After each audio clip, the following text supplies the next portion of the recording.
cerah membuat suasana sebagus mungkin untuk menjalankan sebuah aktivitas di pemukiman warga. Di sini adalah sebuah pemukiman warga Jelambar yang menjadi tempat bertahan hidupnya para orang-orang yang memang kurang beruntung.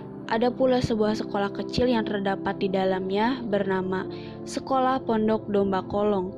Disitulah para anak-anak penerus masa depan berjuang untuk meraih sebuah impian. Tak sedikit para sukarelawan yang berdatangan, mereka dengan senang hati mengajarkan anak-anak yang memang tergolong tidak mampu untuk melanjutkan pendidikannya pada sekolah umumnya. Nama saya Anggiat Manulang, saya adalah Kepala Sekolah Pondok Domba sekaligus saya juga mendirikan sekolah-sekolah ini dari dulu. Jadi sekolah kami kan ada 7 lokasi dan ini salah satunya ya.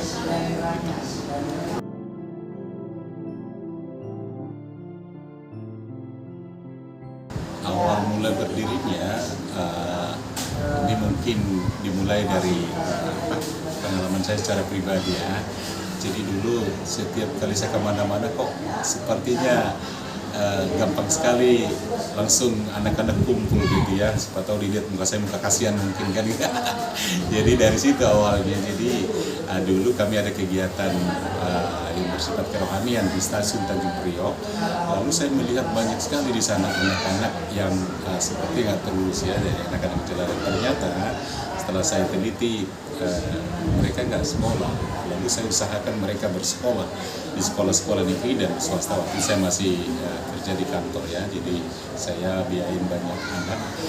Lalu yang terjadi sebenarnya bahwa mereka tidak sukses ya, 2-3 bulan mereka bertahan di sekolah, tapi setelah itu banyak yang akhirnya mereka tidak bersekolah. Saya tanya kenapa? Nggak ada ongkos kah? Yang lain saya tanya kenapa nggak sekolah lagi? Ada tagihan di sekolah saya nggak bayar kah? Dan hal-hal begitulah yang jadi masalah. Dan pada waktu itu ada teman kami yang membangun tempat pelayanan rohani untuk anak-anak jalanan di sekitar stasiun Tanjung Priok. Dibangun 4x9 meter di tengah-tengah rel. Saya pikir ini untuk apa? Makanya kami mulailah membuka sekolah waktu itu, dan setelah kami mulai ternyata baru dimulai sudah 45 anak yang terbaik di sana. Semua adalah anak-anak yang tidak bersekolah, sudah lebih umurnya dari 7 tahun tapi tidak bersekolah sama sekali. Jadi semua ini anak-anak jalanan awalnya. Untuk anak-anak jalanan awalnya kita dirikan sekolah ini. Gitu.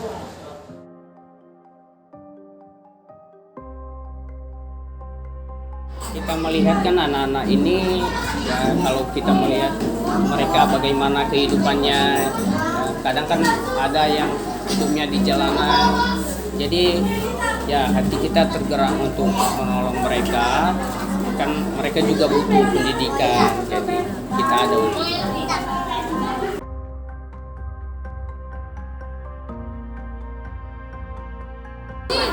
kalau kegiatan saya ya kebetulan saya orang Kristen, jadi saya melayani di gereja.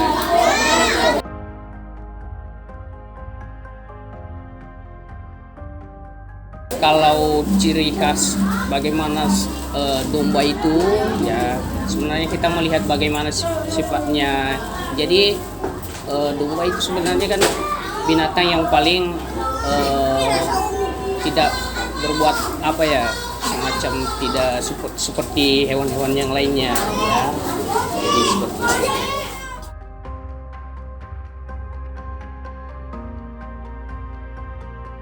Saya berharap mereka ini bisa sukses ya, hidupnya akan lebih baik lagi ya. Kita pasti mau mereka bisa melanjutkan pendidikan lagi, bukan hanya sekedar sekolah dasar, SMP, SMA sampai perguruan tinggi bahkan.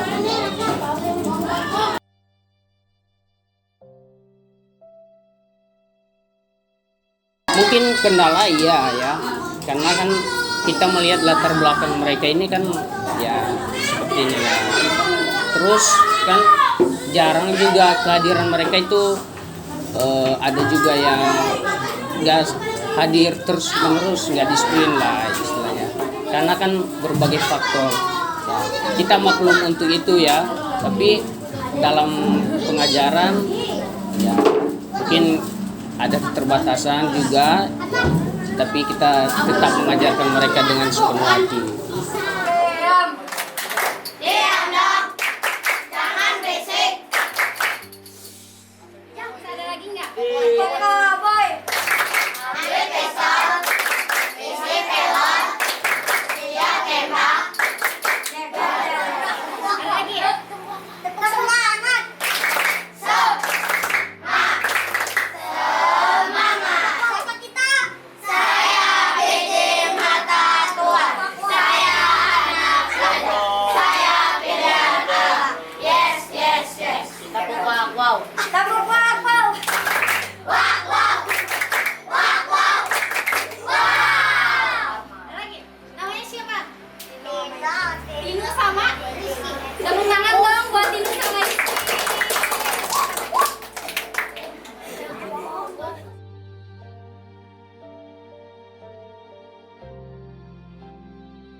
Jakarta masih menjadi primadona menarik warga daerah untuk datang.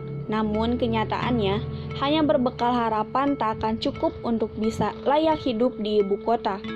Fenomena manusia kolong masih dapat dijumpai di pinggiran kota Jakarta. Salah satunya, ada sejumlah warga yang bermukim dan tinggal di bawah kolong tol Jelambar, Jakarta Barat. Tidak sedikit dari mereka yang tinggal di bawah kolong jembatan ini bukan merupakan warga Jakarta. Mereka datang ke Jakarta dengan harapan mendapat kehidupan yang lebih baik dibandingkan di daerah asalnya.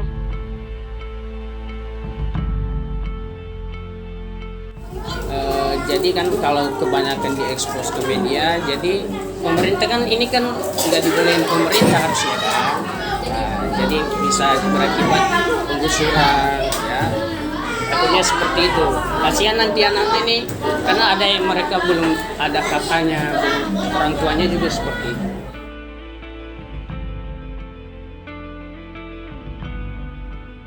Pernah ada, tapi mereka nggak ada konfirmasi kalau itu diekspos ke media.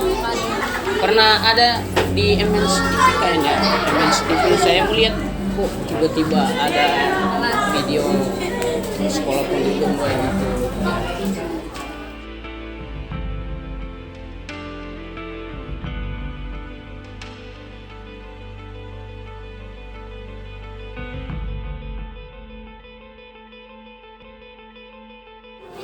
Dia cita-citanya jadi apa sih? Dokter, Dokter. Kenapa pengen jadi dokter? karena saya mau kasih orang sakit. Dokter Putino. Dia kelas 5 ya? Pelajaran apa yang dia sukai? Matematika. Kenapa suka matematika? Karena menghitung ya. Nah, gurunya siapa sih yang mengajar di Tika? Dia? Pak Mus. Senang nggak sama Pak Mus? Senang banget. Senang. Kenapa suka sama Pak Mus? Kalau kasih hati aja. Enggak. Oh, pelajarannya asik ya ngebawainnya. Suka ada kerja kelompok nggak? Apa sih harapannya dia buat sekolahnya dia nanti? Harapan dia buat sekolahnya dia nanti apa? Ya, terus pengen apa sih buat sekolahnya? Biar bisa apa? Jadi dokter, bantuin orang lain. Tawaran bekerja di Jakarta dengan gaji minimum yang besar menarik banyak orang mau mengadu nasib di ibu kota. Namun, kurangnya pendidikan dan pemahaman membuat tidak sedikit dari mereka tertipu dan harus hidup terlunta-lunta tanpa ada uang juga tempat tinggal. Yati udah berapa lama tinggal di sini? Baru kayaknya 6 bulanan deh, masih baru ya. Sebelumnya tinggal di mana? sebelumnya di kampung. Di kampung. Itu daerah mana? Daerah Sukabumi, Pelabuhan Ratu. Oh, orang Sukabumi. Iya. Nah, Bu, di sini tuh suka banjir nggak sih kalau hujan? Kalau aku di sini belum pengalaman. Belum pernah pengalaman, tapi Iya. di sini banjir nggak sih? Iya, katanya suka banjir Kalau banjir biasanya kemana mengungsinya? pada ke atas. Oh, ke atas. Iya. Oh, jadi naik ya? Iya. Jadi bikin tenda atau gimana? Katanya bikin tenda. Katanya. Oh, tenda. Aku nggak kurang tahu ya, baru 6 bulan di sini. Terus kalau Ibu udah tahu belum aliran listrik sama air itu dapat dari mana? Nggak tahu aku. Kalau air di belakang. Air di Iya, ada. di sungai Kalau- gitu ya? Iya, Oh, sumur. kalau listrik? Ada sumur di sini. Kalau listrik nggak tahu. Iya. Kalau notabene warganya di sini kerja apa, Bu? Biasa nyari itu rongsokan, bongkar sampah. Jadi keliling gitu ya? Iya. Rata-rata berarti pekerjaannya itu? Ya? Berarti kerjanya rata-rata di situ ya kerjanya? Iya. Anak Ibu sekolah di situ juga? Iya, sekolah dari sini. Nah, iya. Terus harapan Ibu apa sih? Harapan aku Hah? biar ya, anak aku sekolah yang inilah, ya jangan sampai kayak orang tuanya gitu.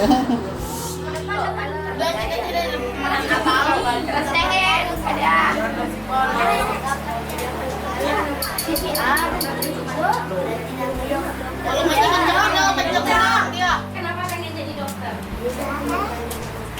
Orang sakit kan kelas 5. Apa aja yang udah dipelajari di kelas 5? Dari negotiator.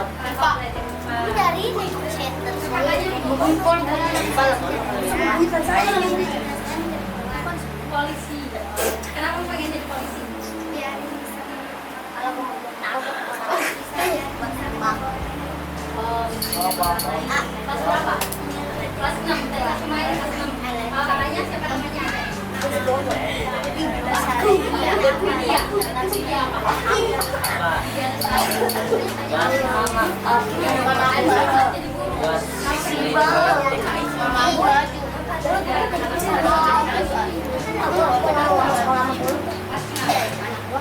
Tadi namanya siapa?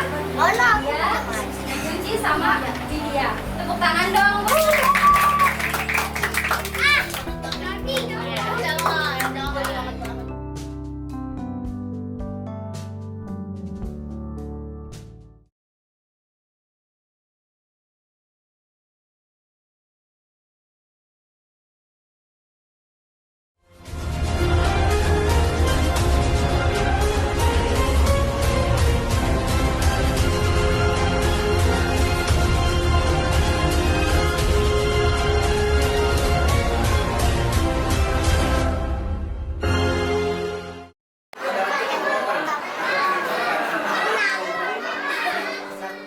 Sekolah Pondok Domba Kolong memiliki 80 murid dan guru yang berjumlah 4 orang yang mengajarkan murid-muridnya tanpa pamrih dan tanpa bayaran sepeser pun. Yang mereka inginkan hanyalah bagaimana anak-anak kolong ini bisa membaca dan menulis. Kepala Sekolah Domba Kolong, Bapak Giat Simanulang, menjelaskan bahwa anak-anak ini perlu diberikan pendidikan yang layak walaupun mereka tinggal di bawah kolong jembatan. Mereka harus mendapatkan pendidikan sebagaimana mestinya, sama seperti dengan anak-anak yang lainnya.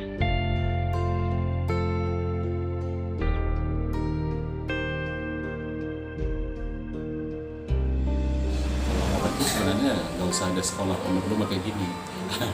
Nah, sebenarnya yang kita urusin ini kan yang benar-benar tidak tertolong ini kan oleh badan-badan pemerintah.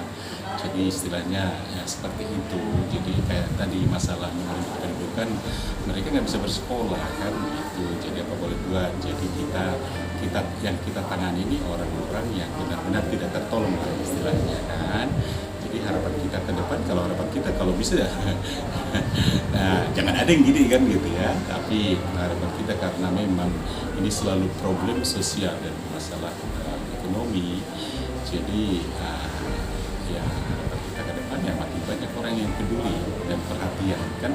Nah kebetulan kebanyakan sekolah kami kan di wilayah Jakarta Utara, di daerah Jakarta Barat ini banyak kawasan-kawasan di mana banyak orang-orang yang sangat susah.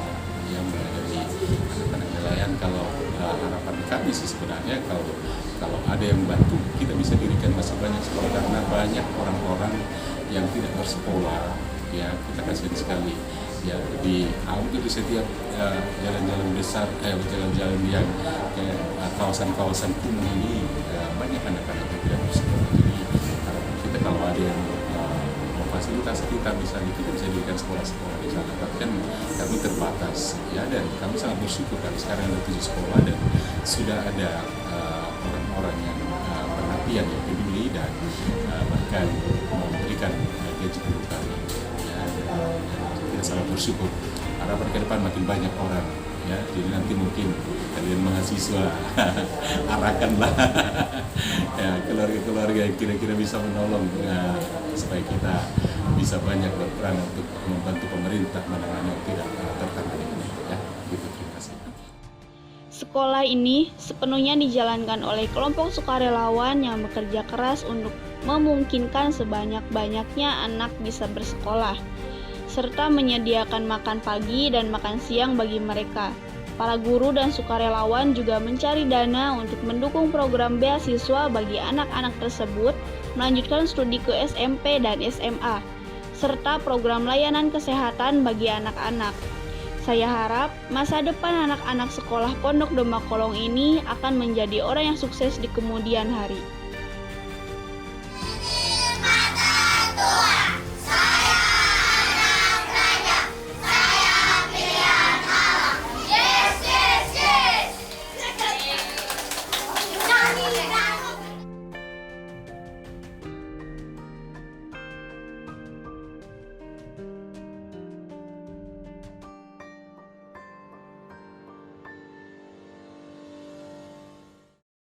Tiga.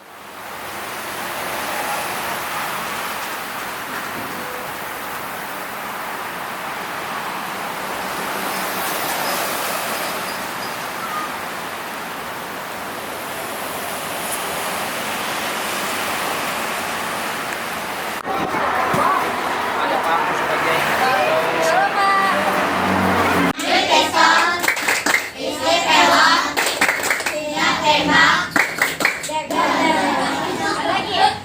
Tepuk semangat. Kata kita. Saya biji mata Tuhan. Saya anak raja. Saya pilihan Allah.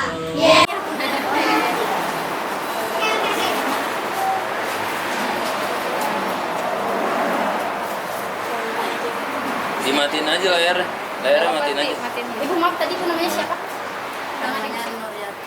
Ibu Nuryati ya. Mega. Taruh bawah itu. Kurang. Gini nih.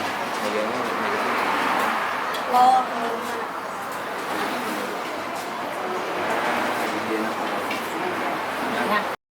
Harapan kedepannya buat pondok apa ulang Pak? Saya ganteng.